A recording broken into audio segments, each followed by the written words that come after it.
Day 74 of being a girl, round of applause for the makeup. And I wore this outfit shopping today. And I thought that these might be my new shopping shorts. But I was walking around and everyone was staring. And I was like, oh, okay, what's going on? And they were all staring directly at my crotch.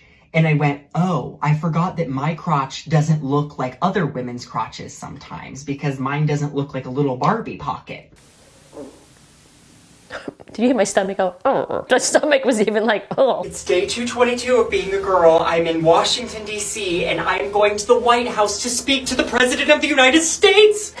This joke is terrible, but it's true. Ah, yes, I mean, this would be the ultimate test, whether or not this person, Dylan, is actually a girl.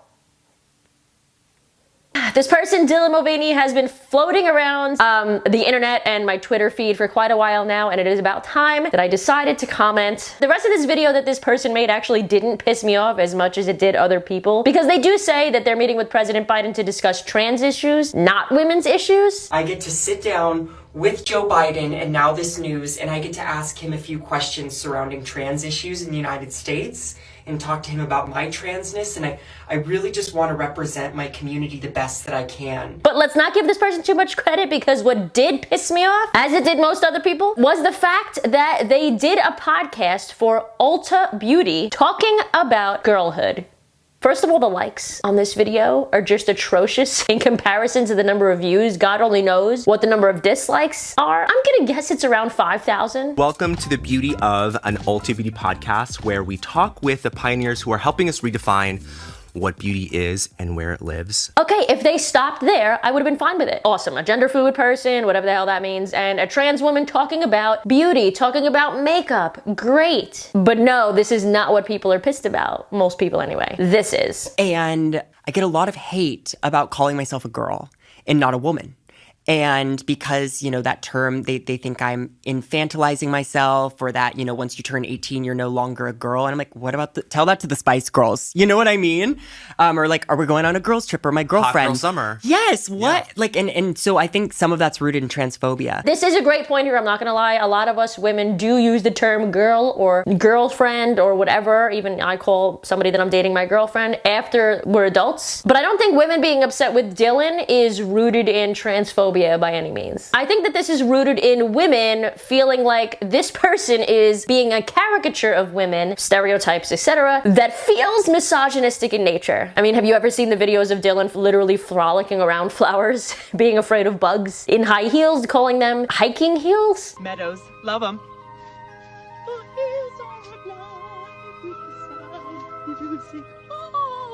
I'm scared of getting Lyme disease.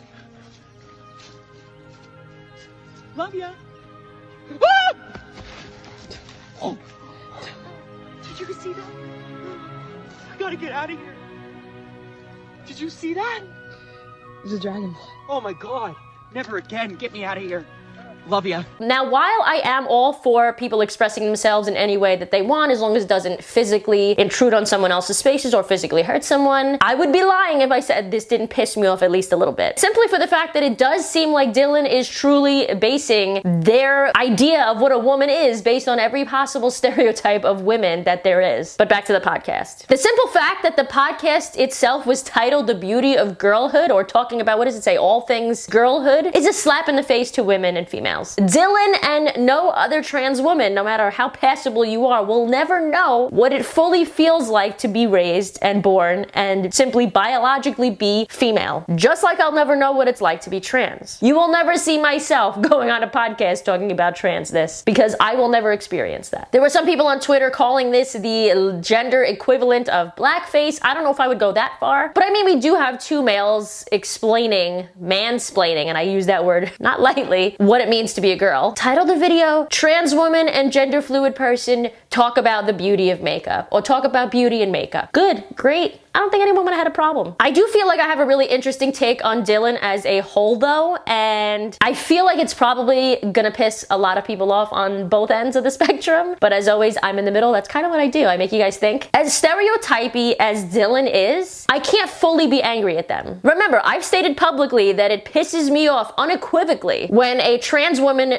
does nothing to pass and still wants you to call them a woman, wants to be treated as a woman, wants to be seen as a woman, straight up with a full beard, hairy chest, throwing their penis around. Can't stand that. And Dylan isn't doing that, and maybe Dylan is doing the best that they can here at the moment. Most people who are actually transgender do their best to look female or male, right? It's not simply about looking feminine or masculine, because then most butch lesbians and gay men would be considered trans. I guess these days they are, but you know what I mean. And this is the difference between somebody who simply doesn't conform to gender stereotypes versus someone who has gender dysphoria and wants to appear because they feel like the opposite sex. If you are a trans woman, you should do your best, because it benefits you, to appear female, not feminine necessarily. But the truth is, I can empathize with somebody like Dylan who does not pass for female yet and is still in the very beginning stages of all this. What can they do? The only thing they can do at this point is look feminine. Honestly, I can't get upset with somebody who is simply just doing anything they can to feel like a woman. It just so happens the idea of a woman to them at this point is, you know, an entire can of stereotypes. So really there are two issues going on here at once. Maybe if Dylan passed, they wouldn't act this way. Maybe they wouldn't be extreme in their feminine stereotypes. I truly wonder if Dylan passed, if I or anybody else would be as angry with them for doing this. I wonder if Dylan were simply a gay man doing this, if people would be pissed off. I don't think so. I think the reason people are pissed off, including myself, is because right now, visually, Dylan still looks like a man pretending to be a woman. And it comes across as misogynistic, clearly. If Dylan looked like Blair White, would I still care as much? I don't think so. But then again, Blair White doesn't act like this. She doesn't act like every stereotype in the book. So I really don't know. It's just something to think about. I like making you guys do that in these videos. Let me know in the comments down below what you think. After saying all that though, it doesn't mean that I don't think this person Dylan is extra, if you know what I mean. I still think the majority of the issue with this person is the fact that Dylan is calling things girlhood and not being a trans woman, like, you know, or day 222 of being out as trans. I'm just saying, don't go on a podcast talking about girlhood and then not expect to get a ton of I will give credit to this person one more time, because I do always give credit where it's due, in the fact that they refer to their past selves as boy Dylan. And again, I also always give credit to any trans person or any LGBT person in general that comes out and is able to fully be themselves. I never saw myself as beautiful before this gender identity sort of journey started, because I didn't think boys were allowed to be beautiful. And I was like trying to be handsome, and yet that didn't feel right either. And so it is really special to look in the mirror or like have my makeup done and be like, oh my gosh, this is what I've always wanted. Yeah. See, this is truly a beautiful thing, to feel like yourself. I know that feeling. All women are asking, that I've seen anyway, is that you don't claim to know what girlhood or womanhood is. We are different. We are both beautiful. Being different is one of those things that makes people like yourself, Dylan, beautiful. Because people that are that different often never find the inner beauty in themselves. I want to comment on this clip because I think it's saying what I'm trying to say much better than I am. There's this idea and this concept that we as queer people, we are the stewards of change of this new world, because we are willing to live our life joyfully through adversity and willing to love ourselves despite the world telling us we shouldn't. I actually fully agree with this. I don't think that Dylan shouldn't love themselves or love herself or whatever. I hope they do, truly. I've said this in videos before, but I really do think that the LGBT experience in the self-love lesson anyway is usually learned at a very earlier stage in life and much more to an extreme than the average straight person. As an LGBT person, we all come to a point in our lives where when we're ready to come out, when we know we can potentially lose our jobs, lose our family, lose our status, lose money even, lose our potential partner that we potentially made a family with, friends, at that moment, we choose ourselves anyway and we come out. Because in that moment, we know that we either have our true selves, which is inner self-love, or everything else that's external from us. And we choose ourselves, which is the biggest act of self-love that anybody could do. I do stand-up comedy, and I was like, oh, I'll make something funny. So I was like, day one of being a girl.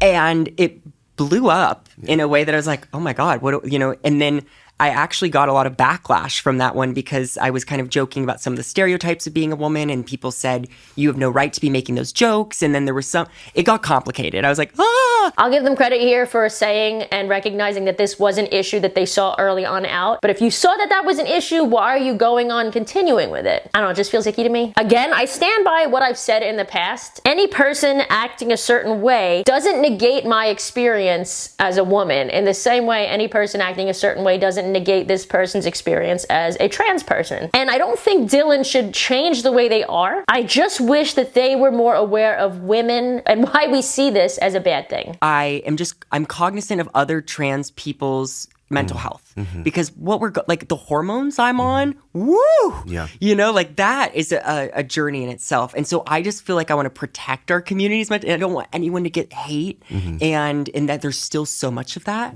As much energy as you're putting into trans people's health, just put some of it into seeing from the perspective of females. I'm happy that Dylan said this in the podcast. I'll just hope that they learn from this. 100% of the time, if I'm making a video, it's because I'm learning something. I am not, you know, on my little pedestal, like, this is how transness is, and that's what I don't want people to watch my content and be like, this is every trans girl's life, because it's not. And I try to focus on the positive.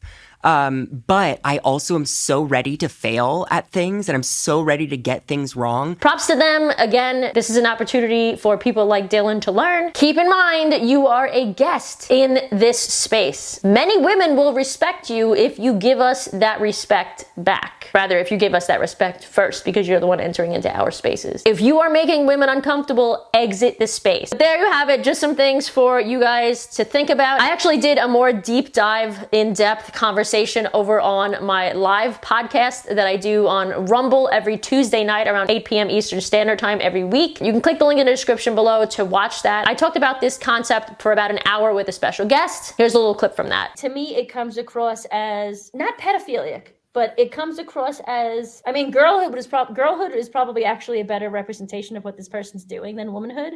Yeah. Because he's very like, you know what it reminds me of actually, and I might get shit for saying this, culturally, it reminds me of Asia. Like Chinese, you know how Chinese girls or Japanese people are always like, I get what you mean, yeah. But it's very, no, like I'm not being like racist. It's in the culture, like their culture sees a youth as more like very young women. Not that they're actually young in age, but like looks wise, the way they dress with the little skirts and everything, like that in that culture is seen as sexy. And it feels like this is what this person's almost trying to do. It's very infantilizing. Like that's infantilizing, might be the right word. And belittling, and it's belittling, and it is a mockery, but not from a place of like actual love, more just like, it's not, it doesn't seem like it's from that place at all. It's just a mockery, It's belittling, it's infantilizing. Yeah, and that's why it's offensive. As always, thank you guys so much for watching. And other than that, make sure to subscribe to my channel here and on Rumble. And I'll see you guys back here in a few days with a brand new video. Until then, I love you. Love yourselves.